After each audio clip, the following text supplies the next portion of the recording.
Today on State of the Nation, a very, very interesting and new commentator who has been quite active on some of the other social media channels, and that is Mr. Jamie Mighty. Jamie, welcome to the State of the Nation. Pleasure to be here. Making your debut, eh? Pleasure to be here. Big day, I tell you. This is great. It's a pleasure. I love the studio. Love the book choices as well. Yeah, there's a bit of everything, and really good to have you here. And to everybody that's joined us, good to have you with us. You better be a subscriber. If you haven't, hurry up. Ring that bell, man, we need you. But Jamie, let's get into it. I've heard you comment on a range of issues, right? I know that you've been on quite a few shows. I'm quite hurt that you're only on my show now, but I'll get over it. We've fixed it. We've fixed it. I know that you've got an impressive CV that heads around commerce, law. I've heard you commentate about those things, politics. And let's start off, because we obviously got quite a wide range of issues to discuss. But let's talk about, I think the most pressing problem in South Africa at the moment is, once again, should never lead the question. But in my opinion, I think the most pressing problem we have in South Africa is our poor economic situation that needs some remedy. Now, recently we've had our medium-term budget, and it made for some grim reading. Certain problems and certain actions that the government must take, and don't take it from me, take it from the Minister of Finance, and then fails to take those actions. So, I read also the full document, and I watched the speech, and I had some concerns, because in as much as things are tight now, I was concerned about any decrease in expenditure in education. Because as things stand right now, you cannot, kill the goose that lays the golden egg. If we want to create more productive capacity, it always, for me, is a space that you can't touch the education system, be it higher or basic education. So I was concerned to hear that they're going to reduce the amount of money that's going to education. And I get the arguments around cost cutting. And I get the arguments that maybe the expenditure in and of itself hasn't been spent well in various departments, and some departments send back money. I've always been bewildered how that happens. But be that as it may, if you make a reduction, those problems don't necessarily go away because you've made a reduction. If they are bad actors, if there's corruption, they're not going to stop because you reduce the amount of money that was available to them. What's likely to happen is that they're going to steal from places that they didn't steal before. So there was nothing that indicated to me in the budget, especially in the announcements of the deductions, that this was going to solve the problem of wasteful or irregular expenditure in those particular departments. So when he announced cutting, I think it was education, healthcare, social services, all of those to me indicated that while there is a correct diagnosis of a problem, right, the debt expenditure and how much we're spending servicing debt costs, 1 billion a day, that number is quite significant. I was concerned about the remedy that was prescribed, because I felt that was not a remedy that I would have chosen, especially if the underlying issue is low growth. You cannot increase your skills base, you cannot increase your productive capacity, your manufacturing base, while you are shrinking the number of people who are able to get quality education within the system. That was a big concern for me. Another concern that I just continuously have about the economy more broadly is the issue of municipalities, right? I think 38 of them out of the 257 had clean audits, and a lot of them had financial irregularities that the Auditor General was and has been bewildered by the extent of. And when I read these documents sometimes, I'm often depoliticizing them, or I'm anger translating them, because sometimes you can feel that this person is curtailed by their role that they occupy in society and their official position. They can scream and say these people are effing it up, but that's what they want to say. Because some of the analysis was that consultants are being brought in at a cost of 1.6 billion a year to write bad financial reports that don't even meet the muster of the Auditor General's office, right? And there's a lot of wasteful expenditure that is, it's just beyond the pale. So if you are worried about our national wallet or the national wallet, it's then a real concern when there aren't measures taken to make sure that the money that is currently there is appropriately used, and the glaring loopholes or the glaring areas of wastage are not dealt with. So for me, that is one of my big concerns or my big red flags. There's an engine light flashing in that municipal expenditure and nothing is being done. And I don't know if you remember the Enoch Mgijima stadium issue. Stadium is billed at 22 million. You go look at the stadium, it's nowhere close to being 22 million. But the same applies to some of these schools, right? There was a school recently where they announced that they spent 42 million on the renovations, and the principal said the school is now worse than it was prior to the renovations. And then there's the school in Tembisa, which cost 82 million rands. It's got sewage, it's flooded. When you start adding those numbers up, they quickly get into the billions. Those billions that we're paying every day, you can get that money from cleaning up just the wasteful and irregular expenditure. I want to pick up on one of the things you said. And you said that when they see these the poor performance of municipalities, it makes them want to scream. Well, it makes the Auditor General want to scream, not necessarily the politicians. The question is, does it? Because why does the government not want to scream about it? Why does Cyril Ramaphosa not want to scream about it? Why are our leaders, our media, etc., so happy to say this is really bad, wring hands, but then carry on? Why is somebody within the ruling party not so outraged that they do something about it? You know, I've often thought about the question that you're asking in terms of, like, I can't speak to their own reasons, but I can only give my perception around how some of this works. I think that once you have too many bad actors in any department, it's almost impossible to remove the rot, because everyone in there is financially invested in getting profits out of that system. And I don't think it becomes possible for good actors in that particular system to have any presence. So assuming you were a disciplined accountant and you go to one of these poorly performing municipalities, maybe one of the, I think there were 9 or so that didn't even submit their reports, their financial documents to the Auditor General. Let's say you go there and you try to actually say, guys, we need to submit this. I need to collect these invoices, these documents. I need to bookkeep.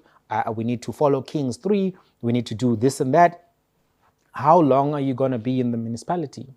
And if you were just a regular, ordinary accountant, you may not live to tell the tale of how you tried to clean that up. Because in some of the parts of the country where these problems are most blatant, it's where violence also is part of the currency of the politics.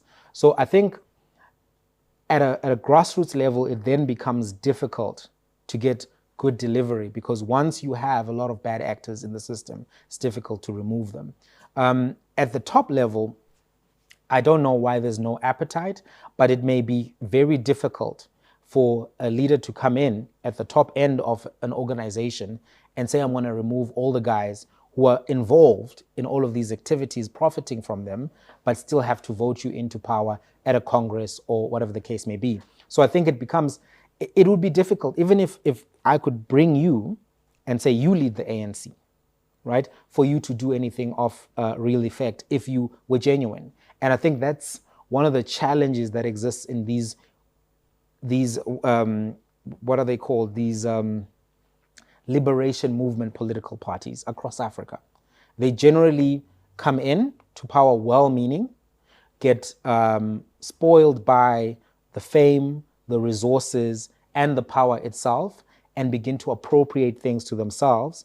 And 10 years, 15 years later, when the public truly catches up and the honeymoon is over, the habits are so entrenched and the politicians are so lazy that they no longer want to do any meaningful work in those positions, because they view those positions as ceremonial in a sense that I come here, I give direction, I provide leadership, and then you guys do the work. And then I go and I attend my events and I need to get my deals cleared and my companies must be part of this. I mean, if you look at the ZANU-PF, if you look at Frelimo, you look at Angola, you look just across the continent, these political parties which were part of the liberation of African nations, very few of them have got a clean bill that they can present to the public in terms of 10, 15, 20 years into their governance. Do you not think that the South African voter is aware of these problems? Or do you think they are not informed enough of the implication of these problems? The bottom line that I'm referring to, you mentioned the clean audits that we do have, and we do understand that the bulk of them, by an embarrassing margin, is where opposition parties govern, right? Despite what some people may say, they do govern better. Why do you suppose the electorate has been so happy to go along with this? Well, I think the electorate is actually very savvy, right? And I'm going to maybe confound some of the thinking around the voter. I think the South African voter is very clever, very aware of the problems locally and nationally.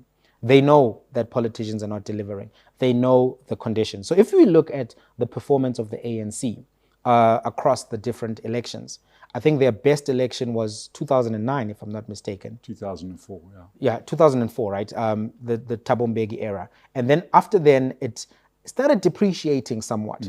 And that was showing that the voters are moving away, right? I think that they had solid performances under Jacob Zuma, but they were depreciating performances. You couldn't say, no, the ANC is not the most popular party or anything to that effect. They clearly were. But their voter share has been diminishing. I think we're now at a point, at an inflection point, where the next election is anyone's game. But even as we look at the electorate, a lot of the electorate has said, I don't have good options out of the available parties, so I'm not going to vote. Even though I took the time to register, I'm not actually, that vote does count. It's not the same as, for instance, a spoiled ballot, because that would be like very clear that I went in and I spoiled my ballot. I don't have a choice here, right? And maybe if 6 million people were spoiled ballot, that would send a very powerful message. But it is in its own sense a silent spoiled ballot, because that's a person who went through all the processes. They went to the IEC website or they went to an office and they registered and they still said, you know what, I've been following this whole thing. I'm not going to take the time to go. So that enthusiasm gap, I think, is a reflection as well of an electorate which is communicating to the politicians that I'm not enthused or impressed with what you're doing. But at the same time, as you follow the trends, the electorate has moved in different ways to also show that they're astute. So for instance, when President Ramaphosa came in, the ANC did get a credibility bump. And the trajectory of the DA, which was heading towards 25, was slowed. A lot of people put that on Mmusi Maimane. I didn't. I put that on the honeymoon period that President Ramaphosa was enjoying. And many people bought into the narrative, right? The narrative was, here you've got a billionaire, a credible businessman, someone who knows how to administrate things, a cool head, somebody who's not going to allow for corruption. We are going to get good corporate governance in the government of South Africa. And people said, this is great. I remember Zapiro painted him as the Black Panther. There was a lot of enthusiasm when he sang Tuma Mina and referenced all of that. A lot of people gave him the benefit of the doubt. And what that showed me is that there's some flexibility with the voter. They're willing to go back if they think things are exciting. And right now, what we saw from the 2021 local government elections is that they're also willing to walk away. And they are astute. They know who's delivering well and who's not delivering well. So that's on the voter side.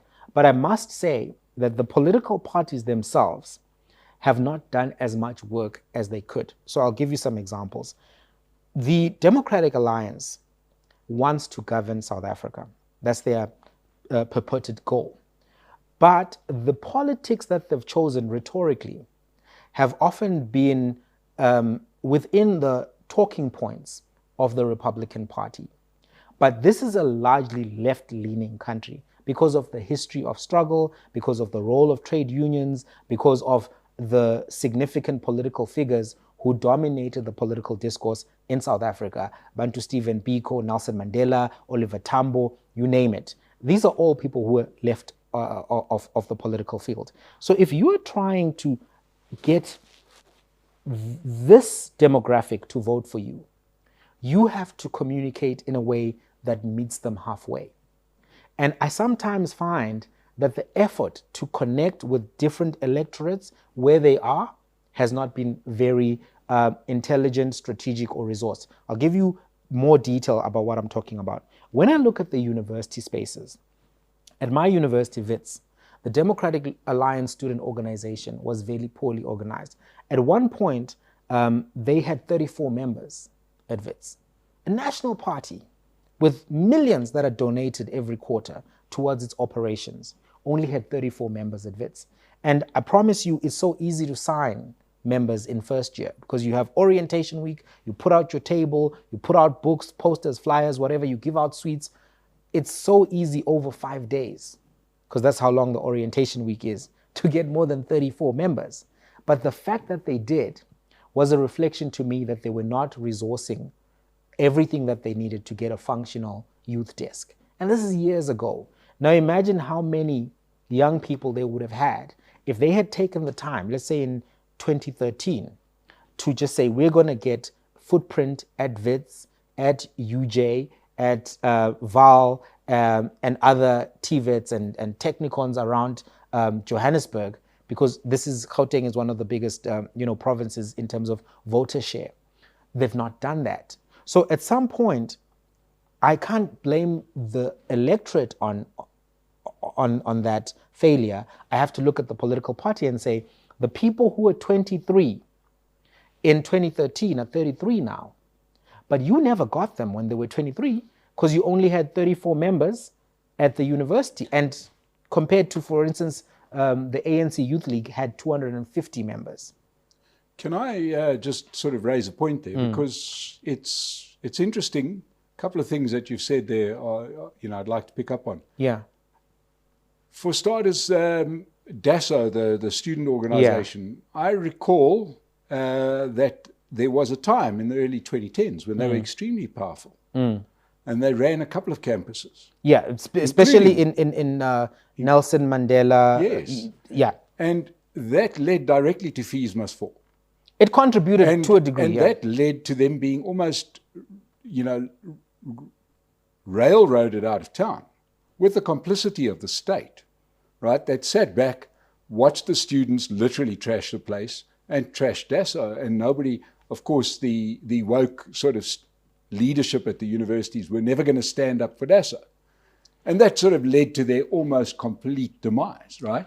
Well, Mike, I'm gonna push back here, because if I don't, the fees must fall activists will come for me for being historically inaccurate. So there was a Democratic Alliance presence, for instance, at UCT, at Nelson Mandela Metro, NMMU, and I think University of Pretoria. Even at Fort Hare. Fort Hare, yeah. But if you look at the Gauteng universities, you look at UKZN, for example, some of those universities, they didn't have as much of a presence. Now, in terms of contribution to Fees Must Fall, I think there are some people who, within the DA, who may have supported Fees Must Fall, but the DA as a whole didn't go behind Fees Must Fall. In fact, Helen Zille was a little bit more critical. But that was a moment where I think they lost the room, right? Because if you think, for instance, about the issues around Fees Must Fall, there were some issues where there was what I could reasonably construe as a straw man, a misinterpretation of what the students were calling for. Students fundamentally said, we want to be able to access these institutions of learning, to be able to learn, pursue our careers, and be able to get into the work stream. They were not saying, we want to be in university forever, or we want you to change the way that mathematics is taught, because there was almost this idea that if you decolonize education, somehow you are going to change Pythagoras' theorem, or all of a sudden Le Chatelier's principle will no longer apply in chemistry simply because it was named by a Frenchman, or somehow the discoveries of Watson and Crick will be criticized because who are these two white men who told us the structure of DNA? That was never the genuine argument. But in some fields, such as science, it was, what is our research focus? Yes, we are scientists. Yes, we have tools of analysis. Yes, we have to have a hypothesis. We have to experiment. We have to come up with conclusions. But are we experimenting about how to make a smartphone battery more efficient? Or are we experimenting about how to make power solutions for rural kids in a way that is cost efficient? Both of those will require an electrical engineering a student at a master's level to spend some resources, time, and attention. But one perhaps doesn't serve a need that is as critical to South Africa as the other. And that's a discourse that was lost in the straw manning of the argument. But that was a moment where there was a generation saying, we've been trying to get this thing done for a long time. It hasn't been done by the ANC government. Blade Nzimande has failed us.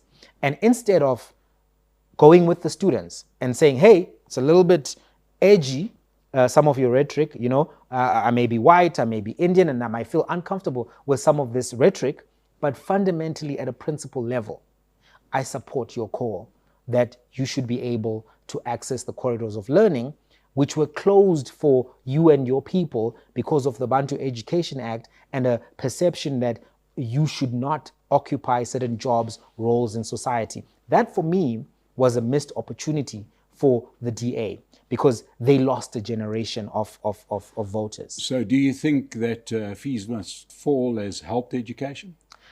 Mixed bag. Why do I say that? For a period of time when the issue was so hot for politicians, they did actually increase access to the universities in various ways. They provided more funding for NSFAS into the billions. I can't remember the exact numbers now, but there were billions more announced that were not announced before. And they actually allowed students to register while having debt. Previously, you could not register at the university if you owed the money. But what then happened was you would sign an acknowledgement of debt and be able to register, complete the degree. There was a doctor who completed her degree owing significant amount of money at the university and spoke on social media asking for funding. She got funding and that was great. But for me, what I took away from that was here you got somebody who actually almost did every year of medical school without having the money and is now a doctor, earning, paying taxes, contributing to society, which was always the deal. The value of a highly trained citizen is much more to the nation than the cost of supporting them on welfare.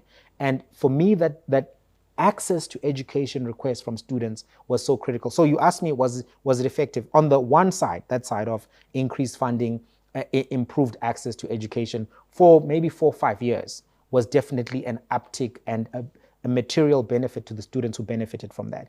As fees must fall receded in terms of the aggressiveness of the protest and the media attention, some of those benefits fell away and universities started walking back some of the provisions policy-wise that they had given to students. So that's part of the mixed bag. The other challenge is that some of the politicians who rose to prominence as fees must fall leaders took the benefits of their political status, but did not advance, in my view, the interests of the students to actually get their aspirations realized through policy or anything to that effect. So for instance, the chairperson of the Higher Education Committee is actually one of the leaders of the Fees Must Fall movement. There are MPs from the EFF and the ANC, and also MPLs from EFF and ANC, for example, who rose to prominence as a result of Fees Must Fall, but they don't always speak on these issues and they don't always raise these issues in a way that you would. So sometimes if you rise to prominence for an issue, a single issue candidate, and there are several in the world, where we're like, oh, this person,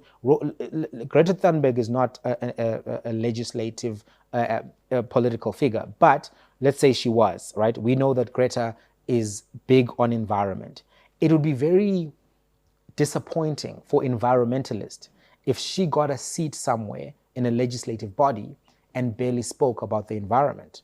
because then it's like, oh, did you use our environmental issue as your political platform for you to ascend in the political ranks while not being true to the cause? So the expectation was that all of these people who were given attention by various political parties, ANC, DA, EFF, would get into parliament and continue to advance the aspirations of the constituency that they were being given those positions to attract. Because the ANC could come and say, no, look at all of these fees must fall activists that we've got, vote for us. The EFF would say, look at all of our fees must fall activists, vote for us. And other parties could try to do the same. So if they don't come and become diehard fees must fall members of parliament, then I think there is a legitimate question around the utility of the movement long term. So that's why I say it's a mixed bag. It's not as simple as it was a win or a loss. So those are my views on it. And it's made me think more broadly about leaderless movements. Yes. There was some form of leadership, but I don't think that Fees Must Fall was structured well enough to be able to advance the long-term policy aspirations that they would need, maybe as a lobby group or something to that effect. I think Fees Must Fall would have been best served by having a structure, archiving lots of the minutes and the discussions which happened in the various forums across the different universities, and creating financial vehicles to advance its own ends. Right now, the fact that there isn't an office of Fees Must Fall and a representative that you could call in and have a discussion with, I think shows that leaderless movements sometimes do not achieve all of their aspirations and aims. Yeah, as many people watching the State of the Nation would know, I'm never scared to give my opinion. Yeah, go ahead. And, you know, I'm sort of on either side of the road when it comes to university. I grew up in an age when university was not overly popular. Yeah. Back in the old South Africa, it wasn't an automatic thing that university meant anything other than you went and studied something. And, you know, back then you became a doctor, a lawyer, or an engineer, you know. I think that by giving it so much prominence and so much airplay, it seems that the discussion seems to be that if we want our country to improve, everybody has to go through university. And I think it's a very bad idea. Well, we're seeing that pushback. We're seeing that pushback, for example, in the US. But is that an accurate premise, though? Because the arguments around fees, and I've spoken a lot about university because I was in the university space. It wasn't just about the universities. It was also about the TVETs.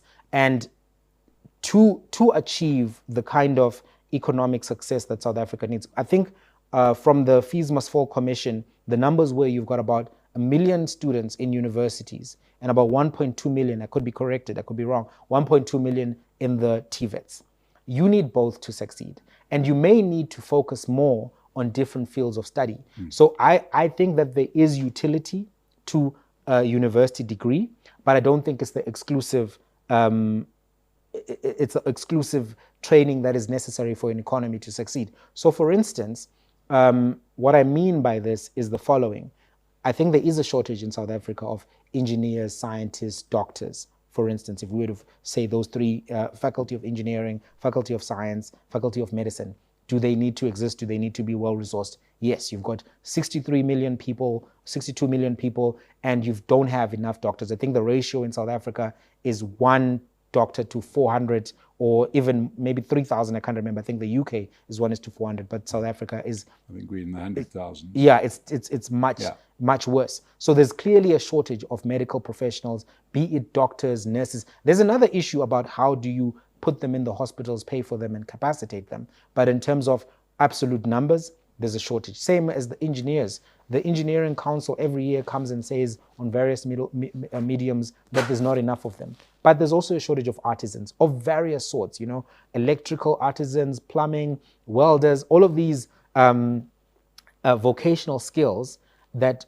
Germany, for example, has an abundance of, South Africa has a clear shortage of. So I think Fees Must Fall was not exclusively about let's get more people to do humanities, for example. It was about let us actually make sure that across the board, those who get to the finish line can finish the whole journey. What do I mean by this? You know, and I know, and everybody knows that the matric results are very, very deplorable.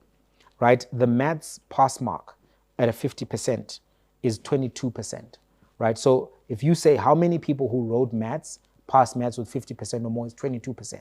And the number is consistent across accounting, physical science, a lot of the STEM subjects. It's bad. So if someone comes out of that system and has the distinctions or the grades that can get them, be it to the university or the TVET, for me, we have to support that person to finish the whole race. But the throughput rate is so low. The university throughput rate in some of them is 15%, and the TVET throughput rate can be even lower than 10%. So Mike, what that suggests to me is that you get these brilliant kids who got all of these grades through adversity, right? They get to the university starting line and the TVET starting line, and then they fail. Because what then happens, and when I was at university, I began to see that in the school setting, students are more protected than they are at the university level. You leave Limpopo, you come to WITS. If your family is struggling and you get a little bit of money, and this is what some students were doing, they were sending the money back home. Because you give me 1,000 rands at WITS, I can't hold on to that 1,000 rands because I know there's no food at home. So I'm going to try to be a soldier and live on a Spartan diet and send as much money as I can home. If I'm not getting support for meals at university, now I'm going hungry. And then I will get a rude awakening because I cannot study on an empty stomach. I cannot study while sleeping at the library. And there's nothing that's there to support these brilliant kids who got themselves to that finish line, the finish line of matric, to finish and go the whole way. And that's why the throughput rate at university is so bad. One of the things that I was unhappy about in terms of the fees must fall conversation is that it didn't discuss that throughput rate as much as it needed to, because it's a waste of money and resources for us to get people to the first year engineering and to lose that brilliant mind and then to send him back to Limpopo, send him back to the same adversity he was trying to escape for 13 years, showing up at school every day, studying by candlelight, swimming across rivers. Some people have to go through a lot to get that matric certificate and get the grades that are brilliant enough to get that admission. Imagine the throughput rate for engineering is at WITS is significantly less than 20%, right? They have, I think, the annual report numbers, I can't remember them top of my head, but they have about 1,000 something students in first year, but only about 350 to 400 going to second year. That shows that there's a problem. So if I was a policymaker, I would come in and say, what can we do to close the learning gaps that exist in the system so that for every engineer who starts, I have an engineer who finishes at the end. Or if I don't have an engineer, I at least have an artisan. That engineer, that talent must not be lost to me. Because if they can get into WITS, surely they can become an electrician at worst.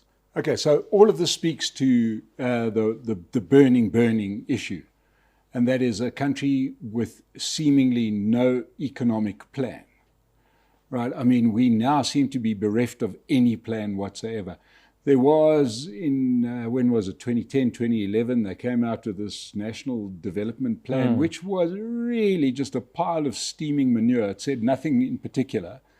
The ANC hasn't attempted to stick by it. The last plan we had was GEAR. And when seemingly that when GEAR started working, it terrified the ANC. It terrified those people in the ANC that seem to have one abiding fear, and that is agency. They don't want their voters to have agency. I don't know where you stand on it, but it seems to me that within the ANC and the EFF, there's an absolute deathly fear of agency. And what do you mean when you say fear of agency? A fear that people can count on themselves for. They are independently, not quite resourced, but independently minded, right? I wake up, it's quite amazing. People will say, and if you watch some of my recent interviews, it definitely happened, where you talk about white privilege. The privilege that I enjoy, and it is privilege, is that I have agency. I wake up in the morning and I don't, come from wealth. it has never really been a particular issue for me. You know, what, are you going to fire me? That's fine. I'll start a new business. You know, if I'm not going to sell glasses, I'm going to sell desks. Yeah. You know, I understand the game. I don't question what game we're playing. So therefore, I have absolute agency. I owe my vote to nobody. Right? It seems like, you know, what happened, what I saw unfolding in front of my eyes, and the role players are fairly obvious. You know, you had people like Malema and Balula and Vavi and Blade, all these people terrified by the fact that we had 5% growth. We were lifting people out of poverty very quickly, so that they shut down gear, so the country has no growth. Do you see any plan for growth? Okay, Mike, let's unpack shutting down gear. So what are the three things that you think they did? I just want to make sure I understand the argument fully, because I think I'm getting some of the idea around the agency argument, right? But before I respond to it, I want to make sure. So I know that the unions are opposed to some of Mbegi's economic policies because they view them as too free market, so to speak. Yes. Which leads to wealth, which leads to agency. Yes. So therefore, but you can understand why. Which one would we pick as an example, for instance, to crystallize it so that we can say, okay, this is one thing that Mbegi wanted to do that the unions didn't want, that then was bad or whatever. Okay, well, the simple one, and oddly enough, not necessarily the one that I think did the most damage. Yeah. And that was that we were definitely on the way to privatizing many of the state-owned entities that the government had no business being in. Right? So the country was on its way to doing that. That was all reversed. We then had, you know, some of these geniuses, Martin Kingston and people like that, coming out with business legislation yay thick, which is an absolute death knell to anybody wanting to do a business, right? You then also had increased barriers to entry and barriers to normal business, largely in the realm of BEE and other legislation, which will, by definition, never achieve what it's meant to achieve. So really what you do is you make the country a completely unattractive economic destination, right? That was willfully done. Okay, so I have an idea now how you're framing it, and I think I understand some of the criticisms, and I think we also need to think a little bit fully around the limits of capitalism, right? So my approach or my conviction is that you do need to have competition and to have a market. But I don't think that we often have that in the South African framework. I think that the South African framework is an oligopoly market with a few players that dominate various sectors, and that doesn't create an environment for competition in the first instance. Can I pick up on that? Because I couldn't agree with you more. And the biggest factor behind that is that those big oligopolies love legislation, and in most cases write the legislation. I had Stavros Nicolaou here the other day, right? Here's a guy who's running Aspen, they're making a fortune, blah, blah, blah. Suddenly business throws their weight behind the ANC. Big business, that is. Why? Because if they do that, the ANC allows them to write the legislation, right? But please don't call that business. Of course. You know what I mean? All that's doing is it's going to keep a potential small player out of the business. So to say that that business doesn't achieve anything, well, I'm going to answer it like this, Jamie. I'm going to say that I haven't seen too many people, right? You know, back in when I was still young and good looking, you know, not too many people were jumping over the wall to go to East Germany. You know, I get the argument. I get your point. And right now, what is the so-called biggest problem in America and Europe? It's not people wanting to leave. The biggest problem is migrants with nothing wanting to go to these raw capitalist countries, right? Okay, If the system's so bad, the immigration point is a different one. But no, it's not a different one. It's an economic decision. You're not changing this. It is an economic why decision. would you leave Cuba if this was some kind of paradise with wonderful healthcare? Why would you get on a raft, in shark-infested waters and go to America? Why aren't Americans breaking into Cuba? Well, I think the Cuba one is a slightly different one because Cuba is on the further end of the socialist spectrum. But some of them are leaving Mexico and Nicaragua because the Americans messed up those countries. In the 80s with what is the name of these? But I don't want to get into foreign policy yet. Before I respond to the point. Before I respond to the point, I do think that business is a force for creating economic opportunity for business owners and employees. I do think that the South African business environment is not a competitive business environment. However, business also generates 100% of the tax. I do think that I can agree with that. What I was going to say is that I do not think that there are some businesses where the private sector should be involved because the inefficiencies are such that they no longer become public goods, but actually become negative externalities, so to speak. So let me contextualize what I mean. So when I'm talking about public goods here, I'm talking about electricity, I'm talking about water, and I could even put internet there. I think internet has now become a public good. I think that when you have these, basically what will become monopolies, because the infrastructure required to provide water and electricity is so expensive that whoever can consolidate that effectively becomes a monopoly. Why do I not support the private ownership of such entities? I think that number one, when you introduce a profit motive into a public good of that nature, you exclude a lot of people. But two, I think that there's no incentive in those instances for improvement of those resources or efficiencies. So the arguments around competition, around the invisible hand, don't exist for monopolies. So to say, let us privatize public goods, which tend towards monopoly, I don't think is sound economics. And if you look at the UK, you look at Australia, they privatized water and electricity, and the prices shot up and the quality of service went down, especially in the UK. So those are examples, I think, which exist in status quo. I fully agree with you. I fully agree with you, and that's fine. And when you and I sit down, because suddenly we are minister and deputy minister, and we can make those decisions, we'll probably single out maybe a dozen services. South Africa has 800 state-owned companies. And that's where I would agree with you, that not every business should be the business of the state. But people like you and I can't just point to very bad ideas like privatizing, water services, electricity. I'm not saying that business is just all good. No. If you're incentivized to do a bad service, and what's a bad service?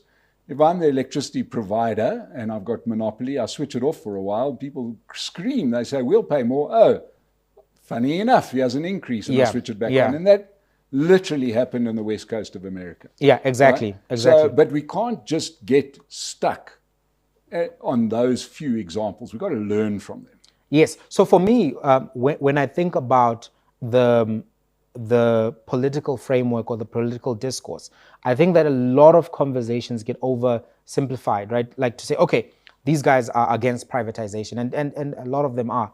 And then we don't have a genuine conversation in civil society to say, what is good privatization and where should we draw the line with privatization? How do we have an efficient market for South Africa? Often people don't look at the market and think, hey, is it healthy to have 4 banks? I was reading in the book, Why Nations Fail by Darren Acemoglu and James Robinson, that when America was in its high growth phase, they had over 1,000 banks in the early days of America, because you need to make access to finance available. You need to invest in these small businesses. And this is where I wanted to take you with the agency conversation, to say, I agree with you that agency is great. But my personal school of thought in terms of like when I approach problems, challenges, is the Jim Rohn, Stephen Covey school of thought. be proactive, handle your problems, set goals. But I've come to realize as well that there are limits to that in a societal order. Because if there's a rural kid who doesn't have, a good ECD center, a good primary school, a good high school, even if they are ambitious, even if they are goal-oriented, they are not going to be able to fully maximize on their human capacity because there isn't an enabling environment there. And this is where sometimes I have internal tension, because the Jim Rohn, Stephen Covey side of me is always like, everyone has the capacity to achieve anything that they want to if they set their goals, they're disciplined, they work hard. But then the analyst side of me, which looks at the bigger societal problems, says, but the feasibility study is not necessarily viable for everyone in every environment, right? And if there was a rural kid who didn't have access to ECD centers, computers, etc., who said that they want to build the next fintech startup, there would be significant hurdles for them to overcome. And maybe one of them would be able to overcome that, right? But part of the story of Silicon Valley is that it wasn't just that you had all of these smart guys in the space, is that there was a lot of enabling ecosystem as well. And I find that we don't often talk enough about what is the enabling ecosystem for the success that we want to create. And this is where I think it goes to what you're saying, that there's no economic plan. For me, when I looked at the 2019 World Economic Forum competitiveness report, that was the last one before COVID, before they tried to almost social justice the reports because of the pandemic and they don't want to be too aggressive marking everyone. The South African financial system was ranked in the top 20, but the funding for small to medium enterprises was 96. That's a big discrepancy for the same system, right? I thought that's big. The venture capital funding for the financial system in South Africa was at 77. So what I got just from looking at those data sets and those discrepancies was we need to fix the access to funding for SMEs, and we need to fix the venture capital funding that's available. Now, there's a very conservative risk appetite in the South African banking system, and possibly it's justified. If there's a lot of corrupt politicians, a lot of people trying to, change mandates of reserve banks, and there's a country called Zimbabwe right next door which collapsed, you may be a little bit more hesitant to access to make funding accessible to small businesses, especially some small businesses where the people who are starting them don't have financial credit histories. They are first generation degree holders, first generation employees, or whatever the case may be.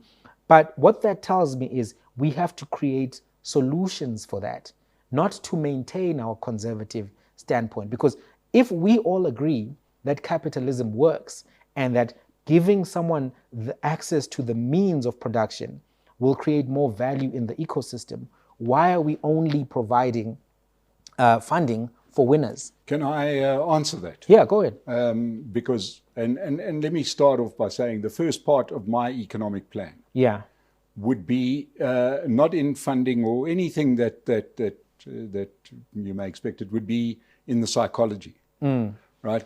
I think there's a dramatic difference between, and here I'm using an example, and I do understand that there's many people that watch shows like this that hate the US. Yeah. Probably more out of jealousy than anything else. And then the other countries that operate very similar to the US get a free pass because everybody thinks that this is just an American issue. But the genius of America that led to their great growth and wealth was this myth, this idea, this shibboleth of the American dream. You can do it if you want to. You can go out there and start your own empire, and you can do it. You can do it. Right? I wouldn't disagree with that, by the way. So now that is wonderful. That imbues people with magnificent confidence. What do we have in South Africa? We have something that says, you're disadvantaged. I'm advantaged. Now, how does that make you feel? How does it make me feel? How does it make you feel if everywhere you learn disadvantaged?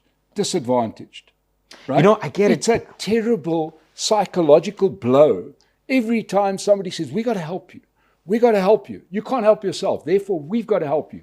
Disadvantaged. You know what I mean? I'm saying we've got a psychological problem. I get it, Mike. And your argument resonates with me because when I coach, Yes. I have some fundamental rules and some fundamental philosophies. Number one is no excuses. Yeah. And number two is you win with what you have. And I always approach every problem saying, I believe I can win with what I have. If I don't have enough, I must be resourceful and creative with what I have. And I accept how that approach always leads to lots of individual success. Yeah.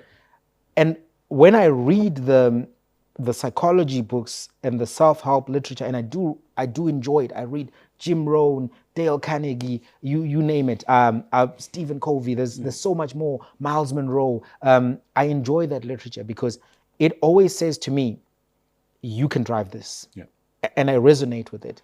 And I have, a book on goals that I was recently listening to. And the guy says, you don't have a victim mentality. You can't think like a victim.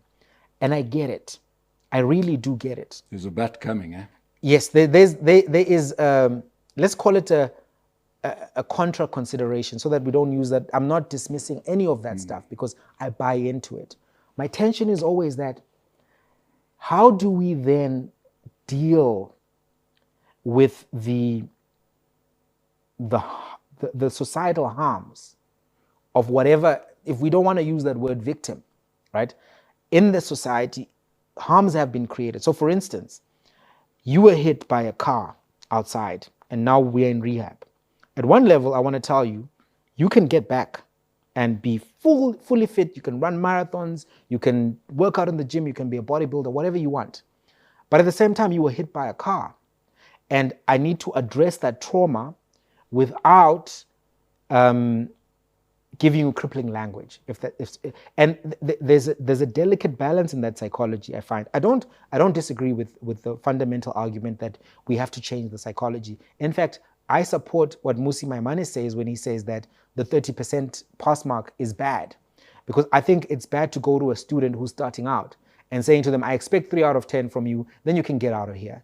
Because I've never heard anybody who loved me say that to me about my academic expectations. Even if I had been sick and missed school, whatever the case may be, at some point, a teacher once told me that I should be ready to do well in an exam, even if my mother died on that day, because I should be that ready.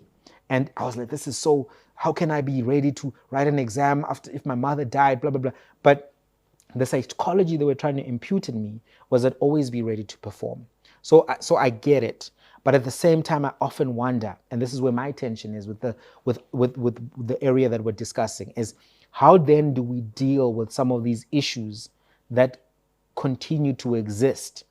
Because when the people complain about them sometimes, so for instance, when I was having the fees must fall conversation with some people, they'll be like, no, you guys are just victims. You want to be at university every day. Then you're like, you know what? I know a fifth year in med school who's getting distinctions, who's sleeping in the library. He's still doing all the stuff, but he's in the library. So how do I balance his genuine call to say, guys, I would prefer not to do this from the library, And he's the resilient guy, the one who got the distinctions. Many more people are no longer performing well because how much quality of sleep can you get sleeping on library chairs in the Wits library? Or some people were sleeping outside, some people in toilets. So there's a tension there, but I get it. And I do think you need to address the psychology around performance in South Africa. But I also think that we have to find a way to allow the people who are still affected by the continued wounds of apartheid, colonization, or whatever the case may be, to express that without immediately saying to them, get over it, be proactive, write your goals down, envision yourself succeeding, and, let's see you at the top, so to speak. Well, Jamie, we agreed on a list of things to discuss, and I don't think we discussed any of them. So it's true. Part 2 is coming. All I can say, Yeah. I'm going to say this in closing, and I'm not trying to be pithy. Yeah. I have enormous faith in South Africans. Yeah. Especially black South Africans, because they're creative, they are aspirational, they are intelligent, they are everything that it takes to be successful. But they're being told that they cannot be successful because of many of those hurdles that need to be overcome.